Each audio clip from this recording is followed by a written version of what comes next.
आज का दिन हम सबको उन चेहरों को बेनकाब करने का भी एक अवसर दे रहा है जिन लोगों ने लोकतंत्र की आड़ में भारत के मूल्यों और आदर्शों को अपने स्वार्थ की बलि चढ़ाने का कुत्सित प्रयास किया। यही तो कांग्रेस करती रही और आज भी उसी मार्ग पर कांग्रेस हो या समाजवादी पार्टी हो या आरजेडी हो या उनके सहयोगी दल हो, उसी मार्ग का अनुसरण कर रहे हैं। कैसे कांग्रेस ने 25 जून 1975 के बाद लगातार न केवल विधायिका को बल्कि न्यायपालिका और कार्यपालिका के अधिकारों को बंधक बना दिया था।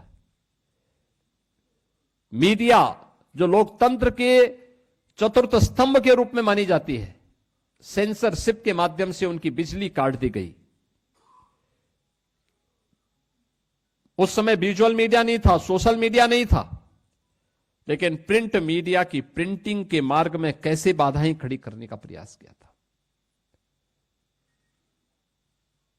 जनसत्ता के बारे में कहते हैं उन्होंने जो अपनी पूरा संपादकीय कॉलम था ब्लैंक छोड़ा था, विरोध में ब्लैंक छोड़ा था।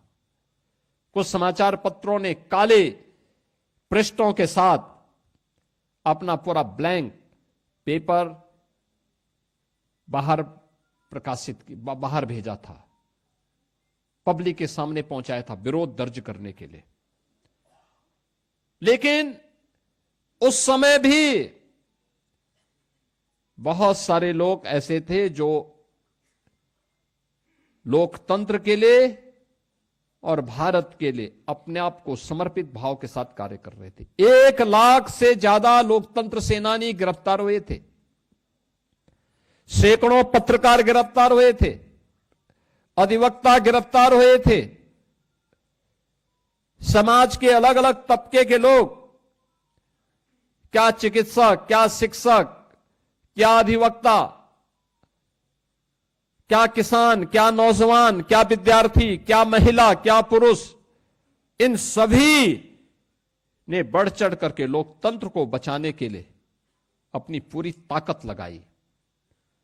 और आज उसी का परिणाम है कि भारत का लोकतंत्र फिर पूरी बुलंदियों के साथ आगे बढ़ रहा है।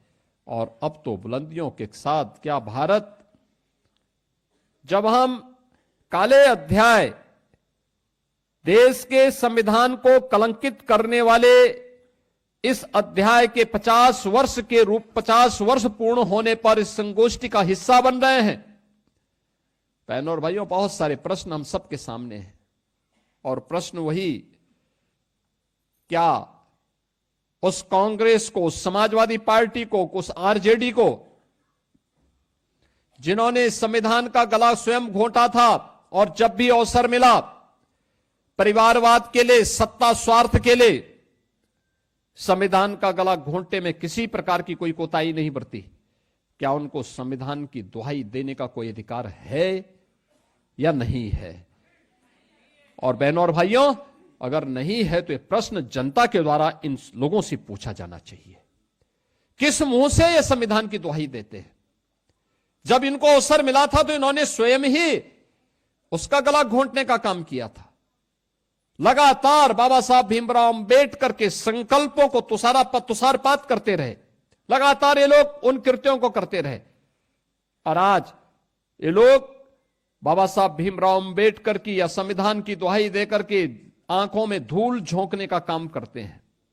हमें इनको एहसास कराना चाहिए कि नहीं, सच्चाई ये नहीं है। सच्चाई ये है कि जब भी कांग्रेस को, आरजेडी को, समाजवादी पार्टी को या इन लोगों को जब भी मौका मिला, इन्होंने लोकतंत्र के गले को घोंटने में कोई कोताही नहीं बरती।